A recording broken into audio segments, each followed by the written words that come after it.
오늘 우리에게 주시는 하나님의 말씀은 출애굽기 13장 17절에서 22절까지 말씀입니다.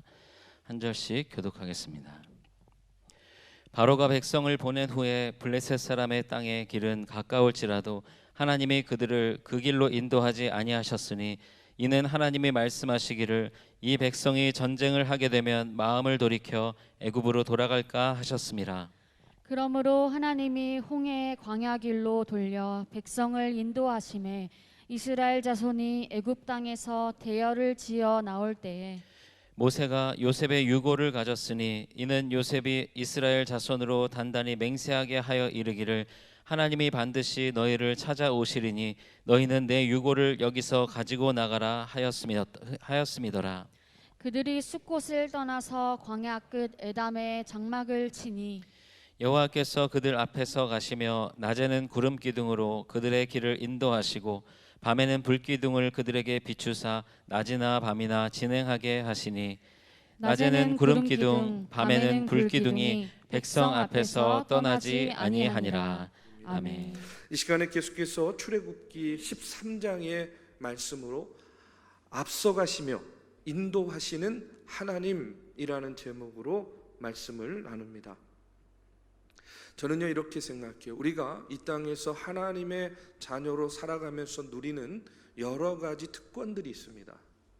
그런데 우리가 이 땅에서 하나님의 자녀로 살아가면서 누리는 여러 가지 특권 중에 가장 귀한 것이 무엇이냐면 바로 창조주 하나님의 인도하심을 받고 살아가는 것이다, 이렇게 말씀드리고 싶어요.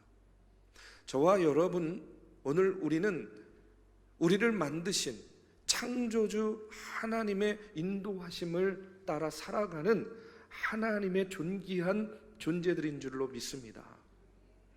여러분, 하나님께서 나를 인도해 주시고 하나님께서 나의 가정과 직장을 인도해 주시고 하나님께서 우리 중앙교회를 인도해 주시고 하나님께서 이 나라와 이 민족을 인도해 주시는 줄로 믿습니다. 여러분, 이와 같은 특권을 누리고 오늘 우리가 살아가고 있어요. 우리가 이것을요 잊으면 안 됩니다. 그런데 성경에 보면 하나님의 이 인도하심의 놀라운 역사가 정말로 너무나 극적으로 보여지는 그런 사건이 있습니다. 그것이 뭐냐면 바로 우리가 잘 아는 구름 기둥과 불 기둥의 사건이에요.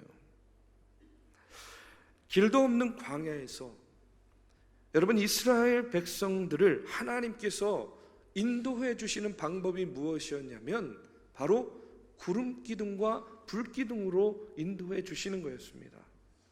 저는 오늘 말씀을 통해서 이 하나님의 인도하심과 섭리하심이 어떻게 이스라엘 백성들에게 미쳤고 또 오늘을 사는 여러분들에게, 우리에게 어떻게 역사하고 계시는가 하는 것을 말씀을 통해서 함께 나누고자 합니다. 여러분, 우리가 지난 시간 말씀에서 이제 갓 이스라엘 백성들이 노예의 신분에서 출애굽하면서 어떤 신분으로 바뀌어졌냐면 하나님의 군대가 되었다, 이렇게 말씀을 드렸어요. 이제 이스라엘 백성들이요 출애굽해서 행군을 합니다. 근데 이제 이들의 행군은 피난 행렬이 아니라 성경 말씀에 보면 어떤 행군이었다고요? 군대와 같은 질서정연한 그런 행군을 하게 되었어요. 그런데 한 가지 기억해야 될 것은 뭐냐면 하나님께서 이스라엘 백성들을 출애굽시키신 다음에 그들을 어디로 인도하시는 거죠? 가나안 땅으로 인도하시는데 그 가나안 땅으로 직접 인도하신 것이 아니라는 사실이에요. 우리가 잘 알고 있지 않습니까? 애굽에서 건져낸 다음에 이스라엘 백성들을 가나안으로 직접이라기보다 직행으로 인도하지 않으셨어요. 그 이유가 무엇인가?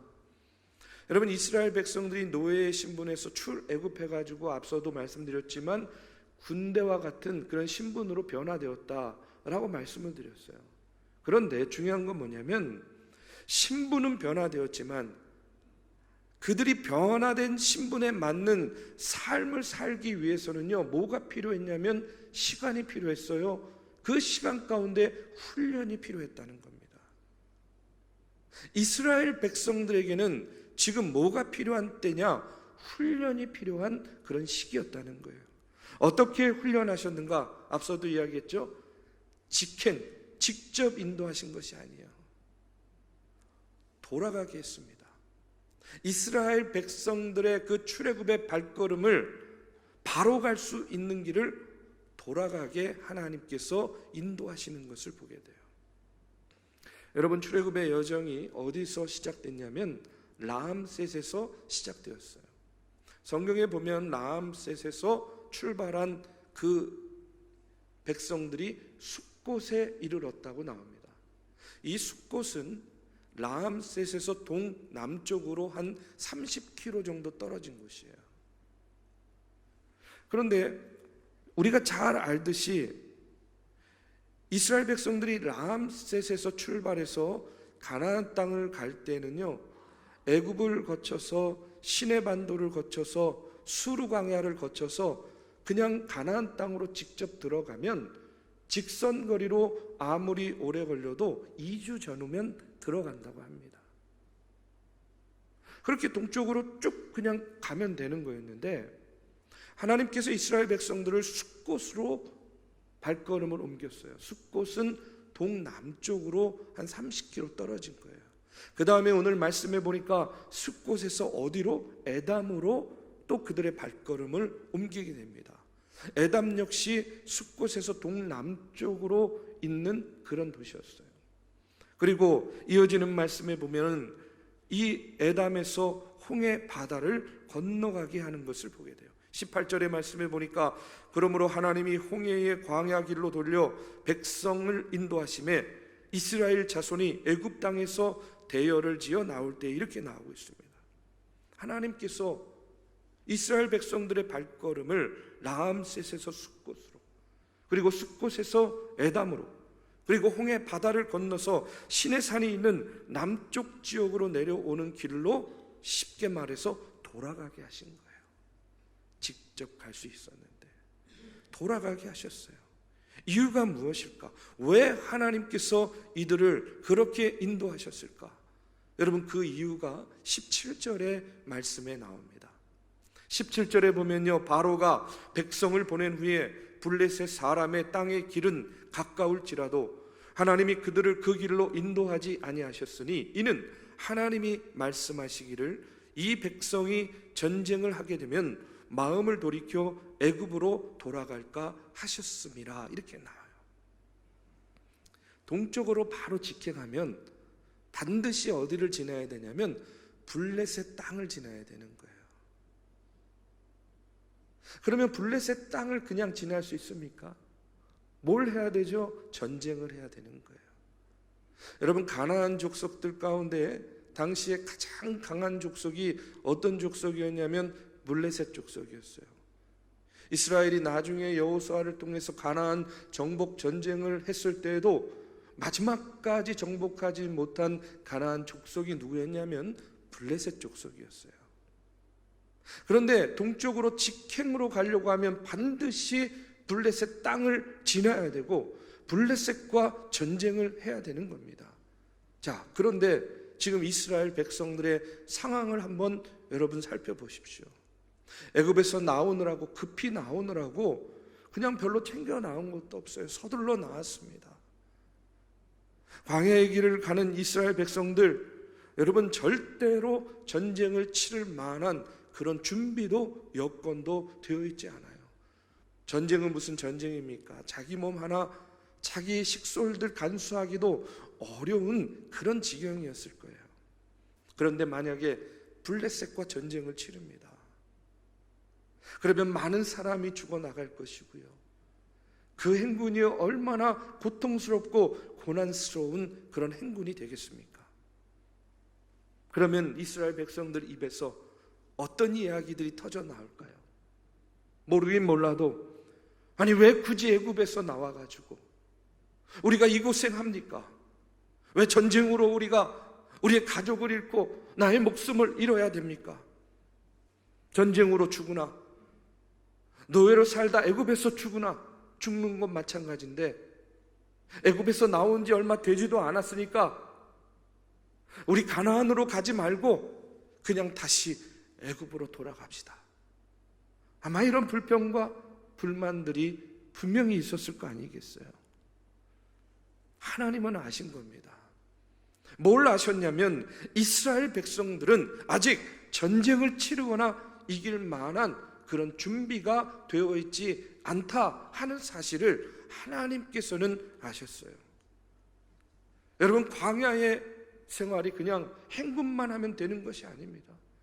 이제 여러분 출애굽기 17장에 보면 이스라엘이 전쟁을 치러요. 누구랑 치르냐면 아말렉과 전쟁을 치러요. 어차피 전쟁을 해야 되는 거예요. 그러나 지금은 아니라는 거예요. 아직은 아니라는 겁니다. 아직 준비가 되어 있지 않기 때문에, 그렇기 때문에 하나님께서는 이스라엘 백성들로 하여금 전쟁을 치르도록 하지 않았던 거예요. 그래서 그것을 면하게 해주신 겁니다. 그래서 그들의 발걸음을 블레셋이 아닌 숫곳으로, 에담으로 홍해바다를 건너서 돌아가게끔 그들의 걸음을 인도해 주신 거라는 거예요. 저는 오늘 말씀을 통해서 먼저 깨닫게 되는 것이 있어요. 그것은 뭐냐면 우리의 삶도 마찬가지인데, 하나님께서는 우리가 시험을 감당할 준비가 되어 있지 않을 때에는 절대로 시험당함을 허락하지 않으신다는 사실입니다. 우리가 준비되어 있지 않으면 우리로 하여금 시험당함을 허락하지 않는 하나님이시다, 여러분 믿으시기를 주님의 이름으로 축원합니다. 그래서 고린도전서 10장 13절에 보면 이런 말씀이 나와요. 우리 같이 한번 봉독해 보겠습니다.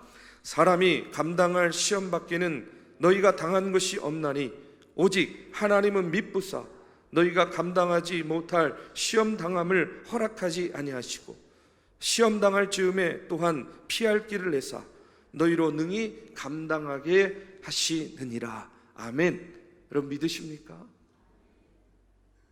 한 번은요, 한 청년이 저한테요 와가지고, 목사님 저 고민 중이에요. 뭘 고민하고 있니?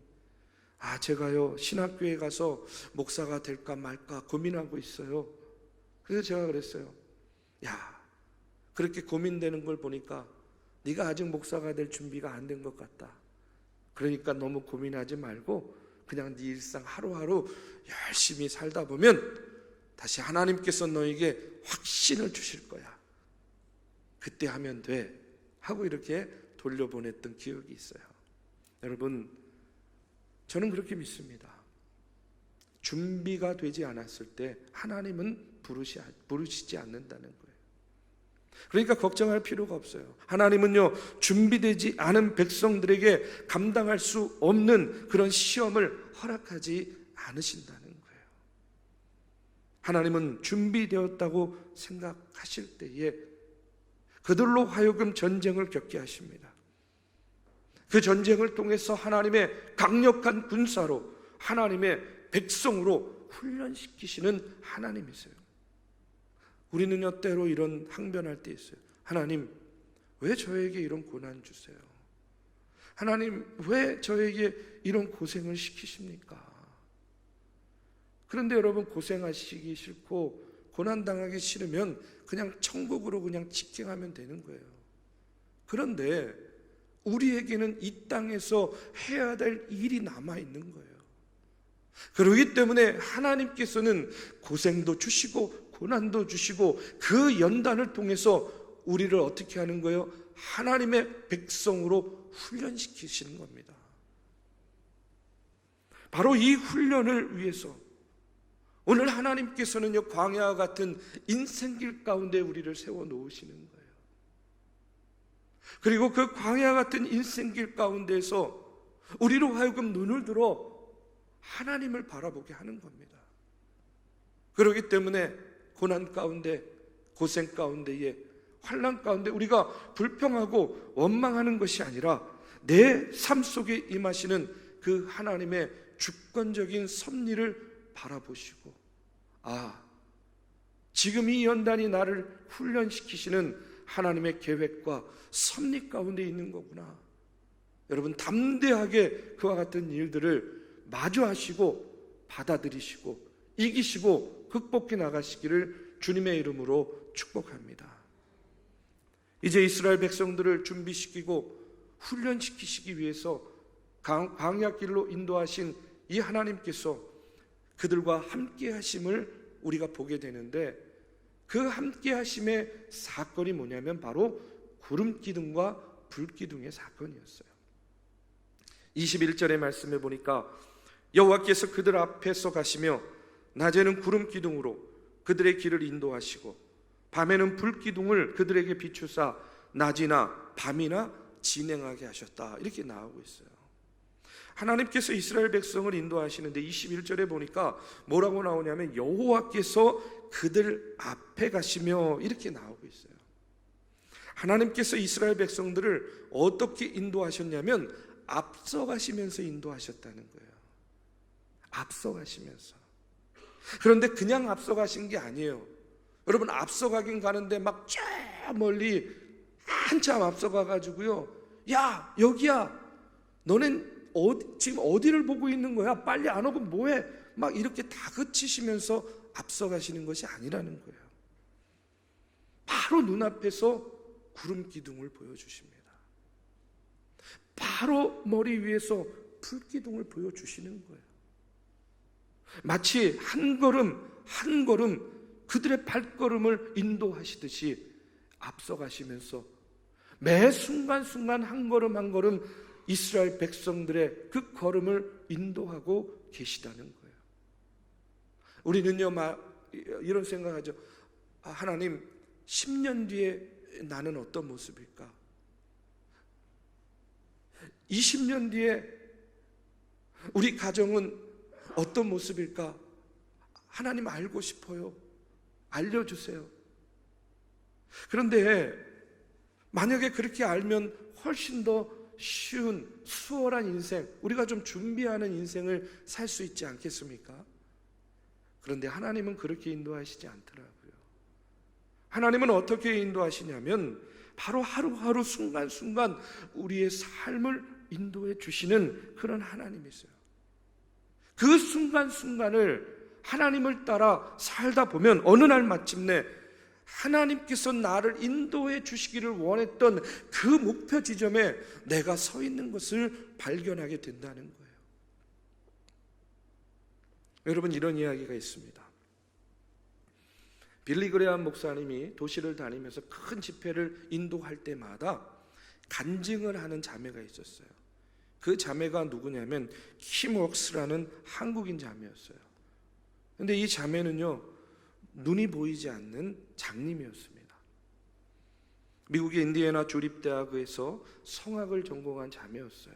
근데 눈이 보이지 않아요. 근데 이 자매가요, 간증을 하는데 뭐라고 간증을 하냐면, 사람들이 소경인 저를 인도할 때 1000m 앞에 뭐가 있다고 가르쳐주는 사람은 거의 없습니다. 사람들이 저를 인도하는 방법은 늘 눈앞에 진흙탕이 있으니까 조심하세요, 층계가 있으니까 한 발만 올려놓으세요 하는 것들입니다. 그들은 한 걸음 앞만 가르쳐 줍니다. 그래서 저를 인도해 주는 그분들의 말을 믿고 그분들을 의탁하여서 한 걸음 한 걸음 따라가다 보면 언젠가 제가 가고 싶어하는 곳, 또 제가 마땅히 가야 할 곳에 가게 됩니다. 저는 하나님의 인도도 이와 같다고 믿습니다. 우리는 10년 후, 20년 후, 30년 후, 여러분 예측은 할 수 있지만 몰라도 괜찮습니다. 내일 일 난 몰라도 괜찮습니다. 그러나 오늘을 인도하시는 하나님께서 저는요 내일도 인도하실 거라고 믿습니다. 내일을 인도하실 그 하나님께서 한 달, 1년 그렇게 그 하루가 모이고 한 달이 모이고 1년이 모여서 결국은 우리의 인생이 되는 거라고 믿습니다. 그 순간순간 하나님께서는 앞서가시면서 한 걸음 한 걸음씩 우리를 인도해 주시는 거예요. 그 하나님을 바라보면서 매일매일의 삶 속에서 하나님을 따라가다 보면 어느 순간에 내가 그토록 원하던 그 자리에 서 있는 나를 바라보게 될 줄로 믿습니다. 여러분, 우리는 앞서가시는 하나님을 바라보면서 하나님께서 보여주시는 매 순간순간 그 일 앞에 우리가 그리스도인답게, 하나님의 백성답게 여러분 인도하시는 주님을 따라 신실한 삶을 따라 살아갈 때에 어느 날 하나님께서 원하시고 내가 그토록 원하던 자리에 서 있는 나를 발견하는 저와 여러분이 되시기를 주님의 이름으로 축복합니다. 한 가지 더 말씀드리면, 구름 기둥과 불 기둥을 통해 깨닫게 되는 것은 하나님께서 앞서가시면서 인도만 해주시는 것이 아니라 우리를 보호해 주시는 하나님이시라는 사실이에요. 하나님은요, 인도해 주실 뿐만 아니라 우리를 보호해 주십니다. 낮에는 구름 기둥, 밤에는 불 기둥이 백성 앞에서 떠나지 아니하니라, 이렇게 나오고 있어요. 여러분, 이것이 어떤 의미가 있을까요? 한여름 땡볕이 비칠 때 그늘이라도 찾아 들어가면 어떻습니까? 시원하잖아요. 조금이나마 더위를 피할 수 있습니다. 근데 광야를 한번 생각해 보십시오. 그 땡볕에 나무 한 그루, 그 그늘 하나 없는 그 광야의 여정입니다. 얼마나 더웠을까요? 얼마나 괴롭고 힘든 그런 행군일까요? 그런데 하나님께서 낮에 구름 기둥으로 뭘 가려주시는 거예요? 햇빛을 가려주시는 거예요. 그늘을 만들어 주시는 겁니다. 조금이나마 그들을 시원하게 보호해 주시는 것이죠. 밤이 되었습니다. 여러분, 광야의 밤이 어떤지 아십니까? 저요, 광야에서 2번 잡았습니다. 근데 낮에는요, 더워가지고요, 땀 빽빽 흘리고 이제 밤에 텐트에 들어갔는데요, 기온이요 순식간에 뚝 떨어져요. 그래가지고요, 겨울 잠바 같은 거 그런 거 입고 자지 않으면 추워서 못 잘 정도로 그렇게 기온이 확 떨어지는 겁니다. 그런데 뭐를요? 불기둥을 보내주시는 거예요. 불기둥을 보내주시는 거예요. 저는 오늘 말씀을 이렇게 준비하면서 구름기둥과 불기둥 이렇게 생각하니까 조금 유치할 수 있지만 이런 생각 들었어요. 야, 하나님께서 이스라엘 백성들을 낮에는 구름기둥 에어컨으로, 밤에는 불기둥 히터로 보호해 주셨구나. 이런 생각 들더라고요. 여러분, 하나님께서는 이렇게 구름기둥과 불기둥으로 인도만 해주시는 것이 아니라 이스라엘 백성들을 떠나지 않고 그들을요, 구름기둥과 불기둥으로 보호까지 해 주셨다는 사실이에요. 그분을 따라가다 넘어지고 쓰러질 때에 그냥 내버려 두는 것이 아닙니다. 예수님도 요한복음 14장 18절에서 이렇게 이야기하셨어요. 내가 너희를 고아와 같이 버려두지 아니하고 너희에게로 오리라. 하나님은요, 임마누엘의 하나님이 되어서 저와 여러분을 신실하게 보호해 주시는 하나님이신 줄로 믿습니다. 이와 같은 사실을 발견한 시편 기자는 시편 23편에서 이와 같이 고백하고 있어요. 우리 한번 같이 우리 시편 23편 다 같이 한번 고백해 보겠습니다. 여호와는 나의 목자시니 내게 부족함이 없으리로다. 그가 나를 푸른 풀밭에 누이시며 쉴 만한 물가로 인도하시는도다. 내 영혼을 소생시키시고 자기 이름을 위하여 의의 길로 인도하시는도다. 내가 사망의 음침한 골짜기로 다닐지라도 해를 두려워하지 않을 것은 주께서 나와 함께 하심이라. 주의 지팡이와 막대기가 나를 안위하시나이다. 주께서 내 원수의 목전에서 내게 상을 차려주시고 기름을 내 머리에 부으셨으니 내 잔이 넘치나이다. 내 평생의 선하심과 인자하심이 반드시 나를 따르리니 내가 여호와의 집에 영원히 살리로다. 아멘. 하나님은요, 영원히 우리를 인도하시는데 지팡이와 막대기로 양을 보호하는 목자의 그 성실함을 가지고 오늘 우리의 인생이 사망의 음침한 골짜기, 어둠의 골짜기, 위협의 골짜기를 다닐 때에 저와 여러분을 지켜주시고 보호해 주시는 하나님이 된다 하는 사실을 여러분 기억하시고 믿으시기를 주님의 이름으로 축복합니다. 오늘 말씀을 통해서 오늘 우리가 살아가는 이 광야와 같은 인생길 가운데 여러분 예기치 못한 시험이 있습니다. 고난이 있고 환난이 있어요. 그때마다 우리는 자연스럽게 왜 하나님 왜 나에게? 자연스럽게 이와 같은 반응, 이와 같은 항변을 할 수밖에 없죠. 그러나 그때에 여러분 기억하십시오.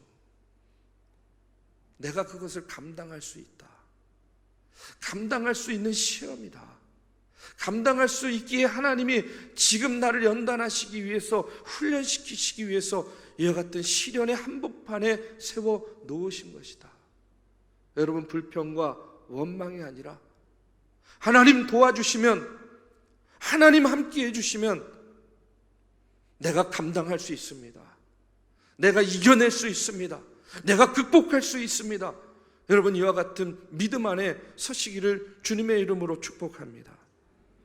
앞서가시고 우리와 함께 하시며 우리를 고아와 같이 내버려 두지 아니하시고 구름 기둥과 불 기둥으로 우리를 인도해 주시고 보호해 주시는 임마누엘의 하나님이 오늘 나의 하나님이심을 여러분 믿으시고 하루하루 성실과 인내함으로 하나님의 인도하심 가운데 동행하는 그런 저와 여러분이 되기를 이 시간 주님의 이름으로 축복합니다.